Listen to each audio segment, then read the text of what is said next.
नमस्कार दोस्तों, मैं हूं मनीष। आप सभी का बहुत बहुत स्वागत है आपके अपने YouTube चैनल अमेजिंग योगा में।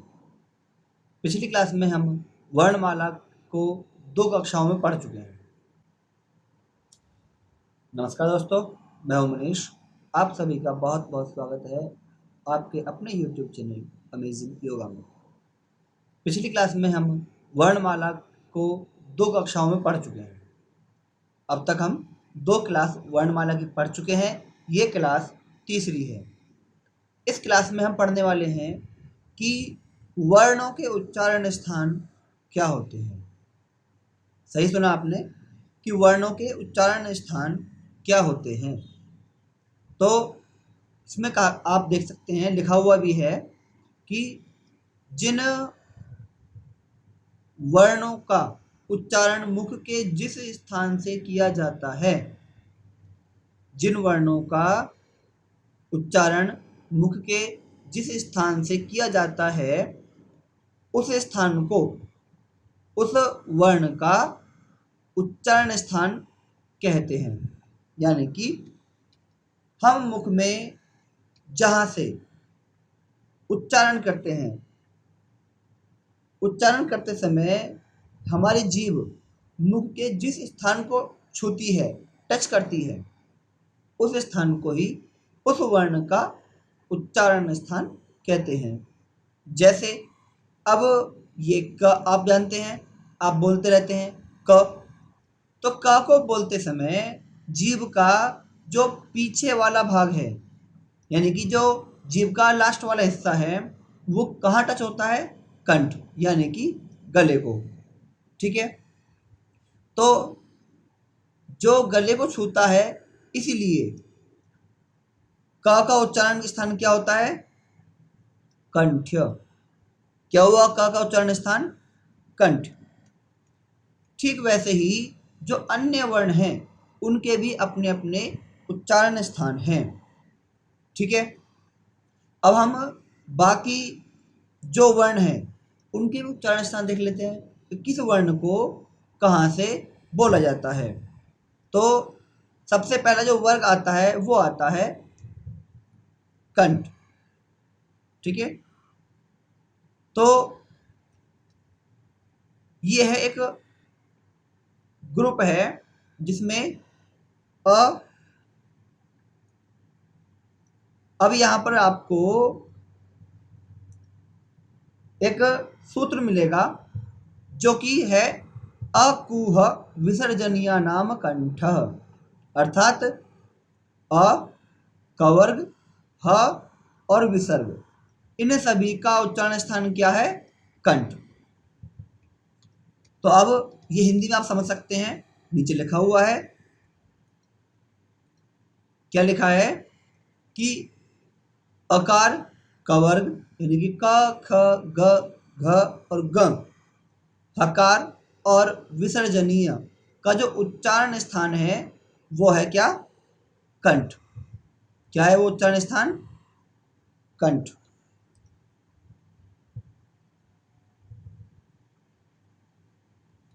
ठीक है, तो आप यहां देख सकते हैं कि अ अ में केवल अ नहीं रहता, आ भी रहता है।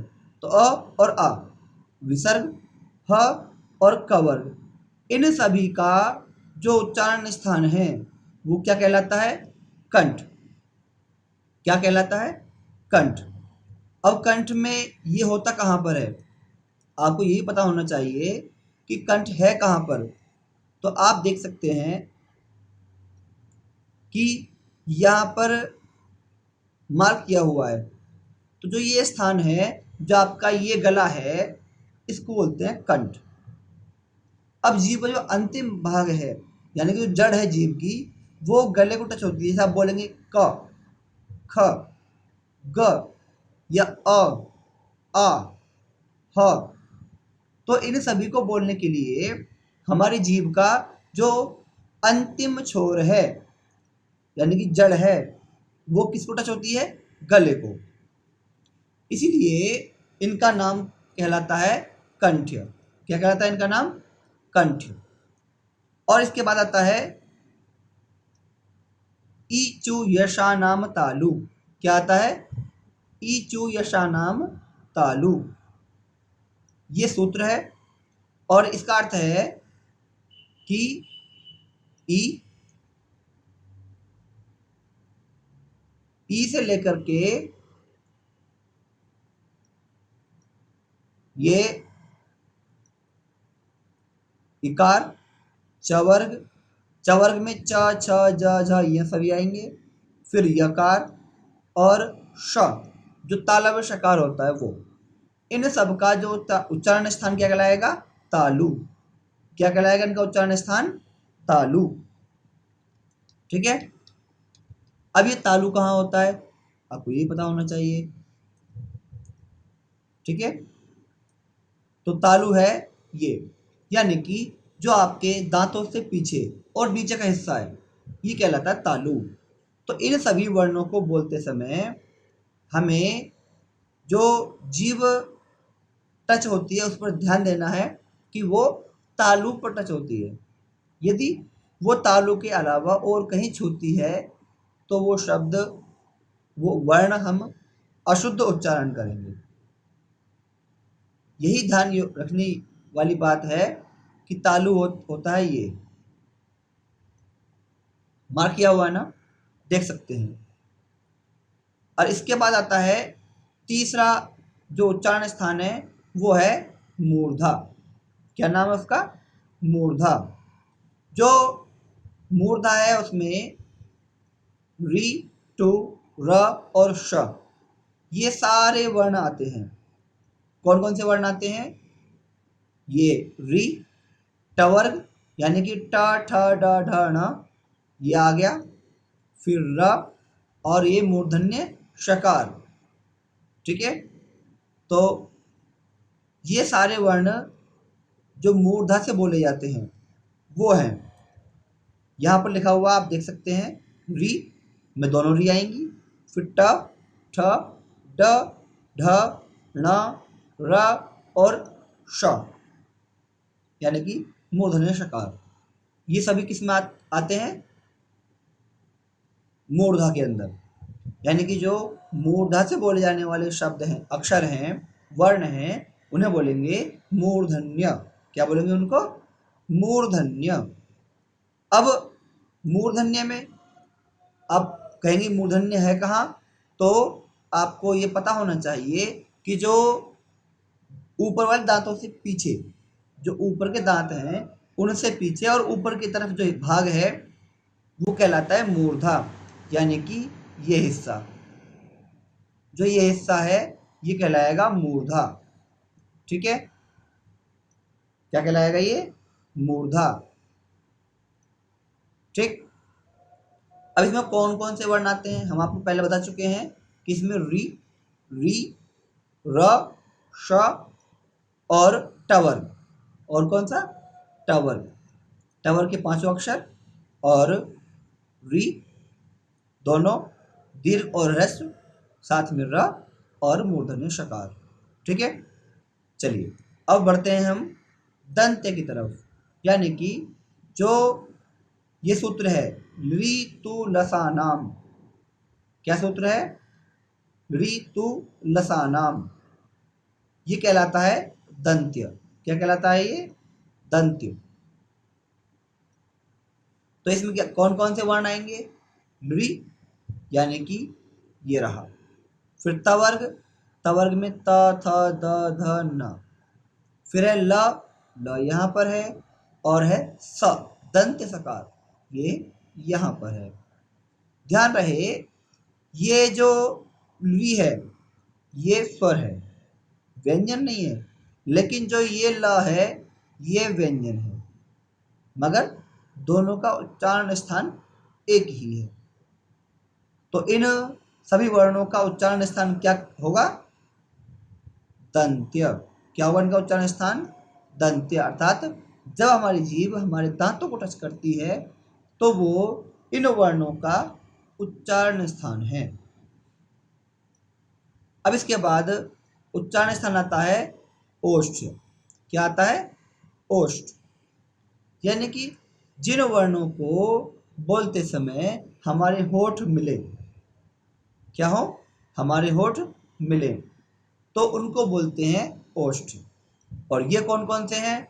तो ये हैं उ, यानी कि ये उ, इसमें ह्रस्व और दीर्घ दोनों आएंगे।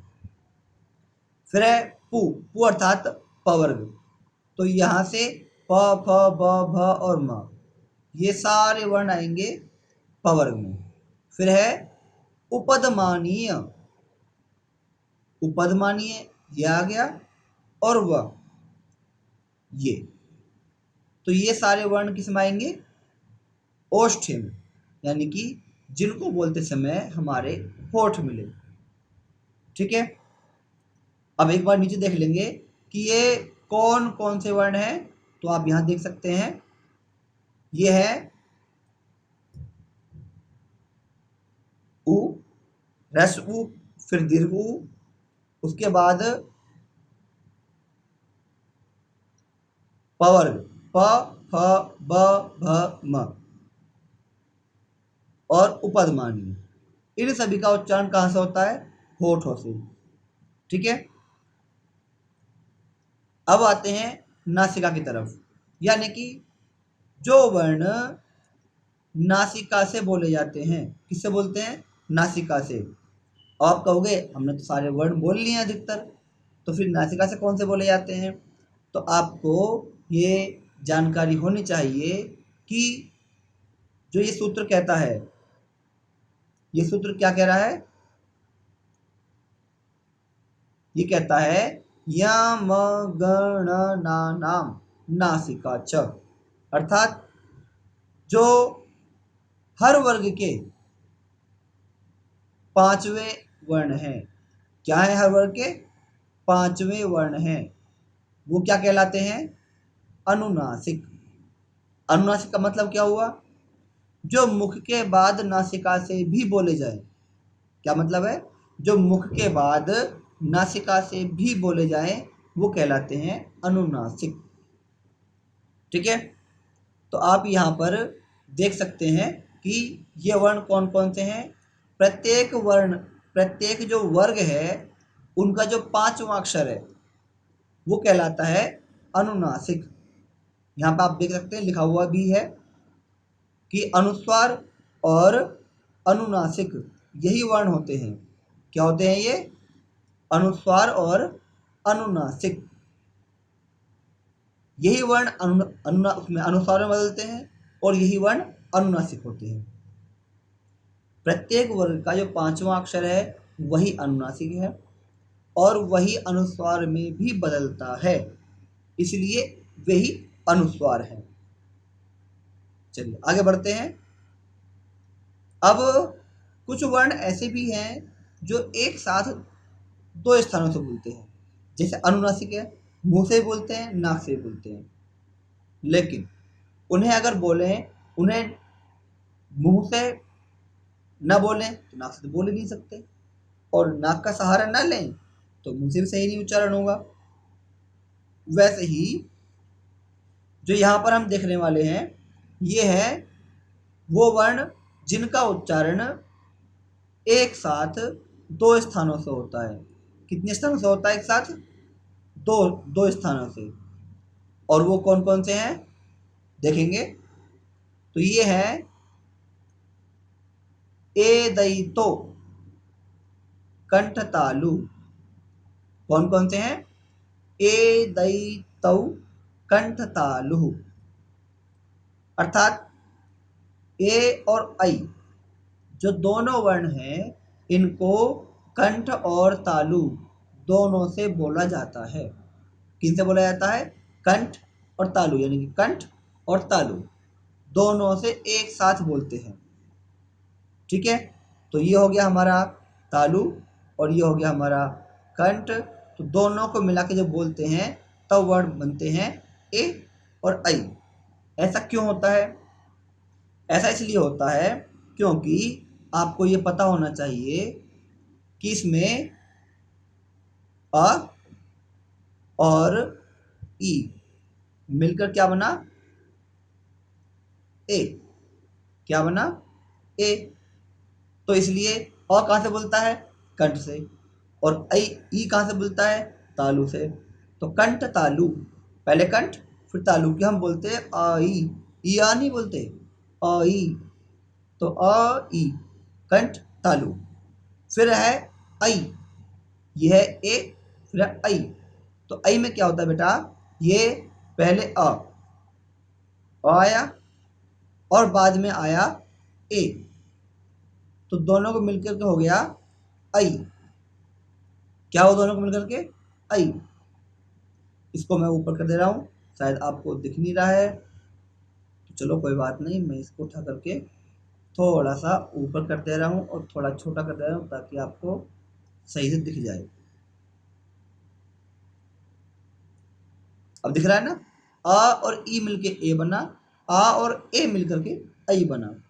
इसलिए इनके एक साथ दो उच्चारण स्थान हैं जिसको बोलते हैं कंठ तालु।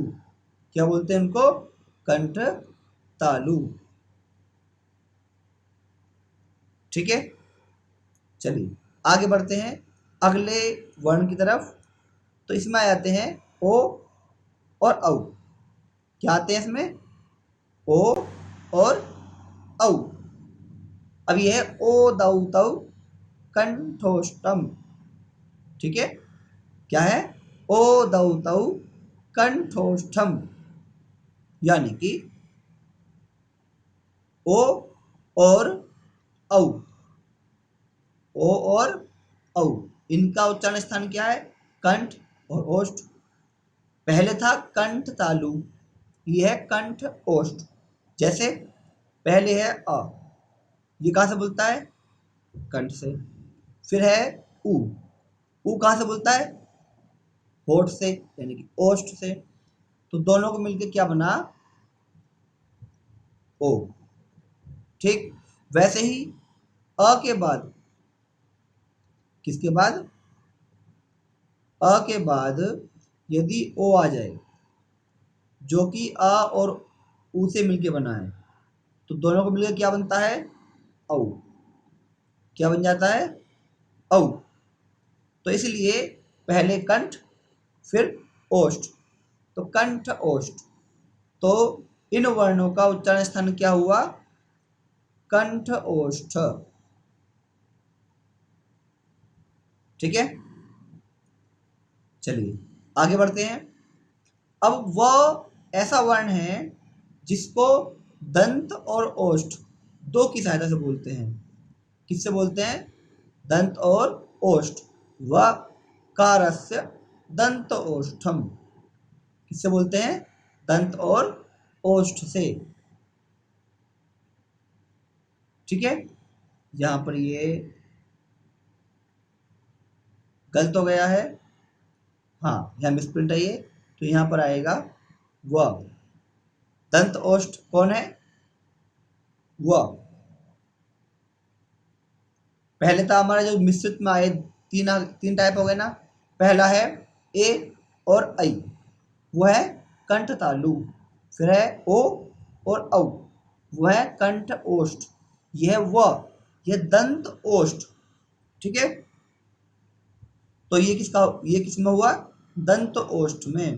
तो व का उच्चारण होता है दंत ओष्ठ से। ठीक है, अच्छा, आपको इनका भी पता होना चाहिए कि जो अयोग भाव वर्ण है, कौन से? अयोग भाव, इनको हम ना स्वर में काउंट करते हैं और ना ही व्यंजन में, लेकिन वर्ण तो होते हैं। तो इनको हम गिनेंगे अयोगवाह में। और जो अनुस्वार है वो अ के साथ मिलता है, और जो विसर्ग है वो किसी भी स्वर के साथ आ सकता है।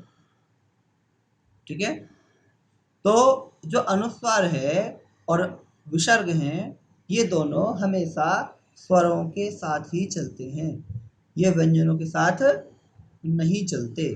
और एक वर्ण है जिस जो ऐसे गिनती में नहीं आता, लेकिन उसे अगर आप किसी अक्षर के नीचे ऐसा तिरछा लगाया जाए तो अक्षर आधा हो जाता है। जैसे मैंने व के नीचे लगाया तो वह आधा माना जाएगा, और इसको हटा देंगे तो वह पूरा माना जाएगा। वह कैसा माना जाएगा?